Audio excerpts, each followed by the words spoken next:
And we begin your sport with some football news. And Group C concludes this Tuesday evening in the African Nations Championship with Ghana up against Ethiopia, while Congo take on Libya. Although Ethiopia are already disqualified, the rest will be looking to join Zimbabwe in the knockout stage. Zimbabwe beat Burkina Faso 1-0 to book their place in the quarterfinals, and their coach has his sights set on achieving a whole lot more than that. Dan Williams from Cape Town. They may look relaxed now, but it's been no holiday for Zimbabwe at this African Nations Championship. After hard-earned draws with Morocco and Uganda, the Warriors then beat Burkina Faso to reach the quarter-finals. It's an achievement few predicted. Yeah, not only for Zimbabwe, I think we're also doing it for the whole region.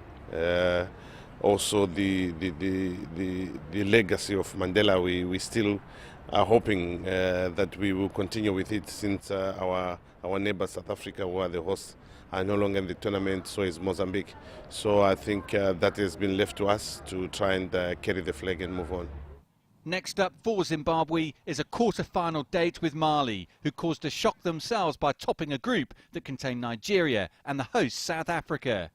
It promises to be a physical encounter, but coach Ian Gawara believes his side will not be fazed. We expect a tough game.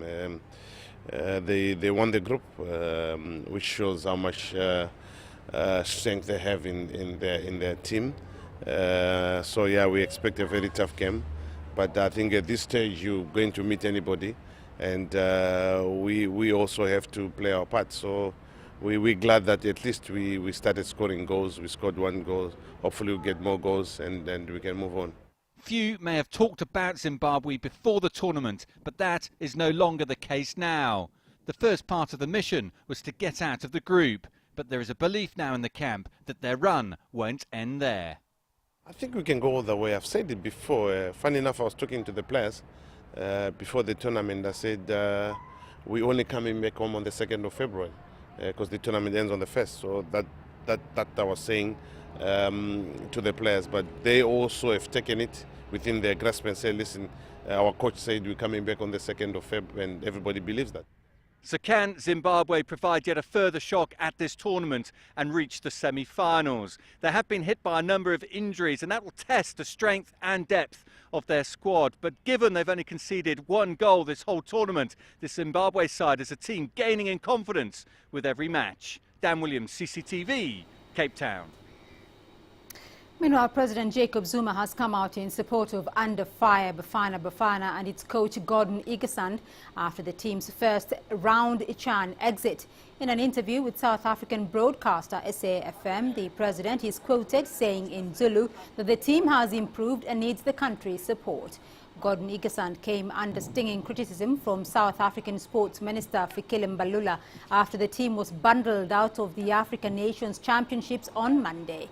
Igesand, a former South African footballer, took the Bafana job in 2012 after a successful club season with Morocco Swallows.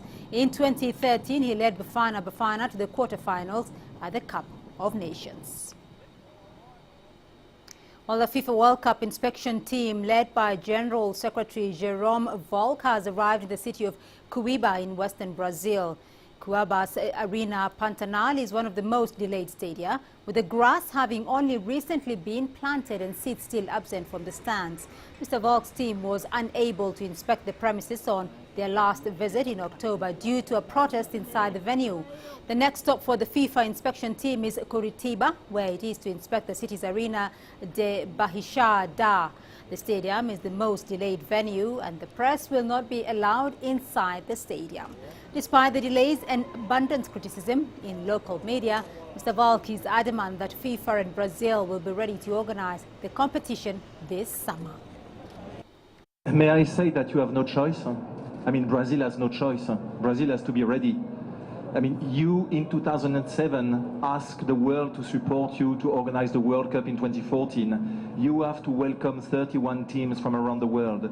You have to welcome 100,000 of fans coming, 7,000 journalists coming from around the world. You have no choice. And finally, the Australian Open, where Li Na of China wasted no time in booking her place in the semi-finals, winning 6-2, 6-2 against Flavia Pannetta. Li Na took just 66 minutes to defeat the 28th-seeded Italian, courtesy of a strong first serve and powerful ground strokes. She will next face teenage sensation Eugenie Bouchard, who became the first Canadian to reach the last four of the Australian Open. But the big surprise came as Novak Djokovic's three-year reign was ended by Stanislas Wawrinka. The 8th-seeded Swiss played the game of his life to upset the world number one 2-6, 6-4, 6-2, 3-6 and 9-7. That result blows the men's competition wide open, and he now faces a semi-final with Thomas Berdych. I think I prepared for at least like 1.5 days to prepare for this match. I know she was a tough opponent because I was played her 4 times, and every time was like tough, you know. I don't know what happened today. Maybe just I played so well, and yeah, or maybe I try to prepare for the match before I come to the court. I think about like for sure I have the tough time, you know. So.